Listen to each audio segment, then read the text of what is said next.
Welcome to Ask the Educator, a podcast brought to you by Healthmark Industries. Are you a sterile processing technician or manager? Maybe you work in infection prevention or biomedical engineering.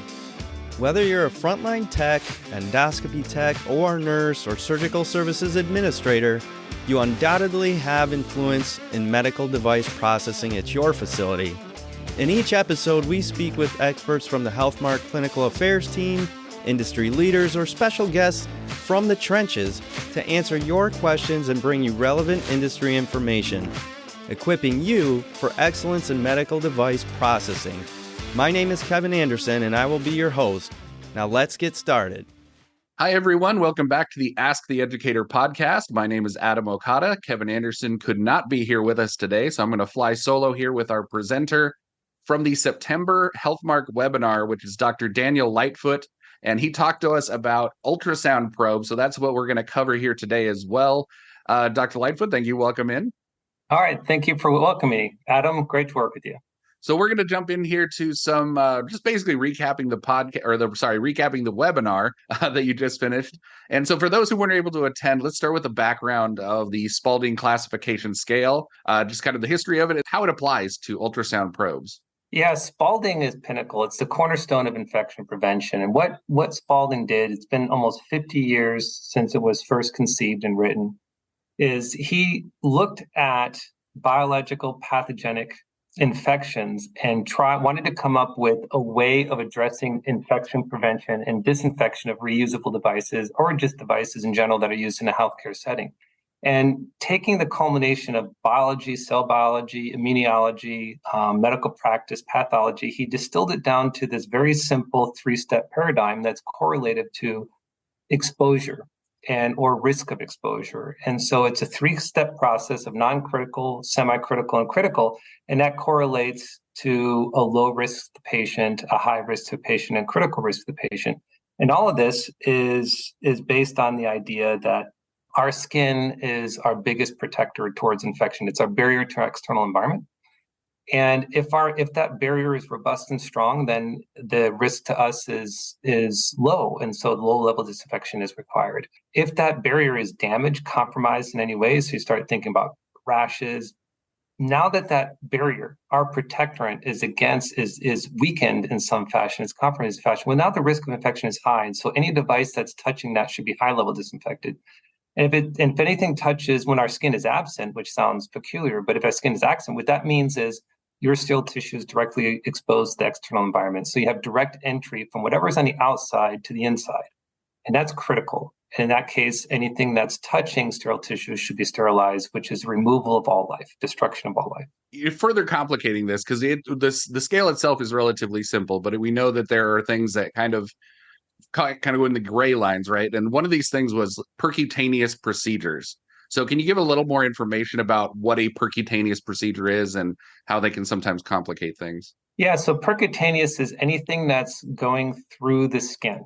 An older term is transcutaneous. And so these group of procedures have really proliferated, and for good reason, in the medical industry, because it allows us to access tissue beneath the skin without opening the patient up. So the alternative to a percutaneous procedure is a surgery. So now you're opening the patient up. Now you have this wide corridor of exposure to the external environment compared to a very narrow one, which you'd see in a puncture site. And because of its great utility and its ease and its invasiveness, lack of invasiveness, that it's been adopted in many different areas of medical practice. And so one of the things that have also developed is when ultrasound was introduced in a clinical setting, these two came together where ultrasound guided needle procedures greatly improved the medical outcomes. Before it was kind of like a hunt and poke. And so there was, good things and bad things associated, but with needle guidance, it's very, very precise. And in the good hands with a good eye, you can do some amazing things. And so percutaneous procedures is that group of procedures where it's ultrasound guided and you have a needle. Now, what caused some of the confusion around this space is that people are focusing on the procedure and not what's actually happening. Now, go back to Spaulding, and Spaulding is about transference of pathogens is by touch. And so whatever the transducer is touching discerns its level of disinfection. So if the transducer is touching non-intact skin, and touching intact skin, well, that's a low risk to the patient, therefore low level of disinfection.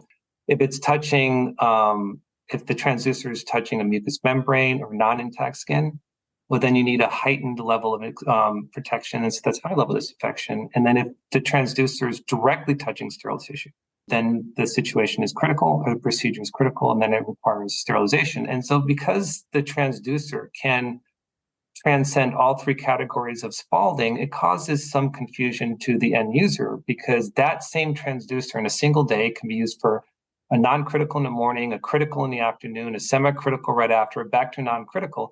And so the disinfection process that needs to be applied is different prior to each patient use. And because of that, it's caused a little confusion. It's a little more complicated than, take, for example, transvaginal probes, which are all touch mucus-bearing membranes and should all be high-level disinfection. It's very simple to address. Every time before you use it, you high-level disinfect it, so it's straightforward. With surface transducers and percutaneous procedures, it's just more complicated. And that's one thing that's really fascinating about your talk, was you really went into depth about the percutaneous procedures and all the various ways that those really can be addressed. I think you said 140 different kinds of procedures and just a lot of different things that we have to think about. So how can we as users on the user side, how do we know when we need to HLD or low level or sterilize something? Because usually they just come back to us in the same fashion every single time. It's interesting. One of the puzzling things about ultrasound transducers for me is that when you go into the OR, these questions aren't asked. So when you go into the OR, they realize that we don't know what's going to walk through that door. Exactly. Or in the ER, and therefore they prepare. So they sterilize all the equipment, they prep for equipment. For some reason with ultrasound, there seems to be a different way of thinking, not to apply the same standards as you'd see in other areas of the hospital. And so Spaulding applies to all areas of the hospital. And so for knowing what to do is just preparation. So I've seen different workflows, and it takes a multidisciplinary group within a hospital. It's going to take all the stakeholders. So the user, the doctor, the reprocessor, SPD, what makes the most sense? How can you be both compliant to Spaulding and federal guidelines and IFUs, all towards protecting the patient while still maintaining a viable workflow in a clinical setting? And I've seen some wonderful answers, going around from different hospitals around the US. And I found that they have, the ones that do sit down and come up with the good policies and procedures, they actually are doing more as far as achieving traceability, getting the probes disinfected appropriately. And then it's just more clear once it's thought through and explained to staff, and then everybody's on board. They go get it. We're in the healthcare facility, and we're in the healthcare profession because we want to help people. We want to protect people. We want to heal people. And once they find out that they might not be doing the best thing, they might not have known. And then once you get them on track and then point them in the right direction and go, here's what you need to consider, it just takes a little preparation in the front end, just like you would in an OR. There's a lot of prep work before that patient walks through in an OR. There's prep work before a patient walks into the ER, more of a surprising setting in the ER. But with ultrasound, it's the same. It's no different. It's just taking that preparation, knowing that, hey, we're going to do this procedure, and also taking other precautions into consideration. Is the patient immunocompromised? Is a burn? If you go to a NICU, they're high-level disinfecting generally everything, because they're not going to risk such a fragile life and transferring a pathogen is something that's so fragile. They're trying to just keep that baby alive. And you also see it in burn units and also in oncology units as well, where patients are immunocompromised. And so there's a greater sense of attention towards infection prevention. It's not required under Spaulding, depending on some of the procedures that they're doing, but they're taking that next step. So it's just a lot of front end work. Yeah. And no one size fits all solution, right? You just have to do that research to know what you're doing. And you kind of talked about the AIU or AUIM, is that the group? I forget, the intersocietal statement that they had on the disinfection of ultrasound probes used in the percutaneous procedures. Can you talk a little bit about that statement, what it said, and then your thoughts on it? Yeah, so that statement, there's a bit of a history. It's the second iteration of it. The first iteration didn't garner much attention, and the second iteration, there's just a lot more oomph put behind it.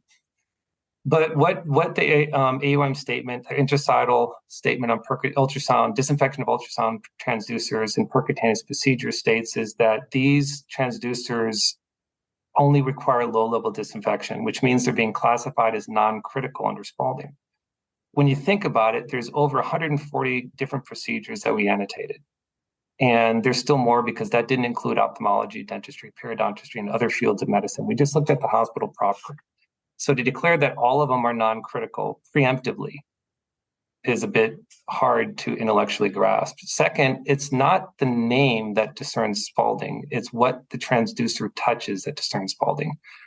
And Spaulding correlates, again, to your level of disinfection. So what that transducer touches discerns its disinfection. And with the prevalence of ultrasound, prevalence of percutaneous procedures across so many different fields of medicine, we see transducers directly placed on the eyeball. I showed an image of cataract surgery in a webinar. You see one where they were draining an abscess at the back of a man's throat using a transvaginal probe for needle guidance. That's a mucus-bearing membrane as well. And then you also see these transducers being applied to burn victims. And so when you start going down the list, as well as touching sterile tissue or touching an intervening sterile device, now in those 2 points, it's very clear from federal guidance that if it's anything that touches anything sterile, it needs to be sterile. We all understand that. And if it touches the sterile needle and it's not sterile, then that needle is not sterile, and federal guidance says it needs to be sterile. Why? Because you're directly touching sterile tissue. And then also you're touching the wound directly. It's a small wound. It's not a large wound, but it's still a wound. It's in pathway. And when pathogens are microns in size, a needle puncture is a highway for them to get in. So, it's a matter of perspective. Finally, it's against Spaulding. And so it's a position that's very peculiar because they've taken a stand, and it's their medical opinion. They've taken a stand and basically said that Spaulding's not correct, the FDA is not correct, the CDC is not correct, AMI's not correct, TJC is not correct. The World Health Organization. I mean, they kind of got the gambit, and they said, "Listen to us." Now, I'd also remind people of the TJC hierarchical standards and guidelines. Well, AUM is just a society which is at the lowest rung of external guidance, and above that you have AMI, TJC, CDC, and way above everybody is federal guidance, and the cornerstone of everything is Spaulding. And so to go against everything. It's a very, very peculiar position to be medically. I've not quite understood it. And so any facility that adopts AUM as their policy is both risking the patient and, if they are TJ accredited, they're risking accreditation. Yeah, it's an incredibly complex issue there, right? But it's all about the patient. We're trying to do what's best for the patient. And again, there's no one-size-fits-all solution here. So if you guys have not seen the webinar, I would encourage you to go check it out. It's called The Best Practice in Reprocessing Ultrasound Probes with Dr. Daniel Lightfoot. Any final thoughts you want to leave us with before we adjourn for the day? No, you said something that's very prescient. And all of this, the reason why we have Spaulding, the reason why we have federal guidance, the reason why we have organizations like TJC and AMI is to find the best pathway forward for best practices for the patient. It's all designed to help the patient. So when you adopt your policies and procedures and you apply them clinically, the best thing you could ever do is what's best for the patient. And we're all in this business, in this field of medicine, all towards that goal. Put that first, and you'll generally land on the right spot. Well said, sir. All right, we're going to adjourn for the day, but thank you, Dr. Daniel Lightfoot, for joining us here today. And thank you for doing our webinar for the month of September. If you haven't seen it, go check it out. We'll see you on the next podcast.